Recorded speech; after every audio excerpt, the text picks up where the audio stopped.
2026 সালে এসেও এমন চারটা স্মার্টফোন আছে যেগুলো এখনকার অনেক নতুন ফোনকেও টেক্কা দিতে পারে। 4 নম্বর পজিশনে রয়েছে Huawei Mate 30 Pro। এই ফোনটা বের হয়েছিল 2019 সালে, কিন্তু এর ক্যামেরা কোয়ালিটি এখনো ক্রেজি। আজও এর তোলা ছবি অনেক নতুন ফোনের চেয়েও বেটার লাগে। কার্ভ ডিসপ্লে দেখতে প্রিমিয়াম, হাতে নিলে বিল কোয়ালিটিও আলাদা ফিল দেয়। 3 নম্বর পজিশনে রয়েছে OnePlus 7 Pro। এই ফোনটা এখনো মানুষকে ইমপ্রেস করে। ডিসপ্লেতে কোনো নস নেই, সেলফি ক্যামেরা উপরে উঠে আসে, লুক একদম ক্লিন।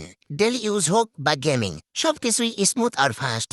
2 নম্বর পজিশনে রয়েছে Moto Z200। 2021 সালের ফোন, মিড রেঞ্জ হলেও পারফরমেন্স একদম flagship type. Powerful processor, smooth display, battery backup সহজে পুরো দিন চলে। আজও এটা মোটরোলার ফাস্টেস্ট ফোনগুলোর মধ্যে একটা।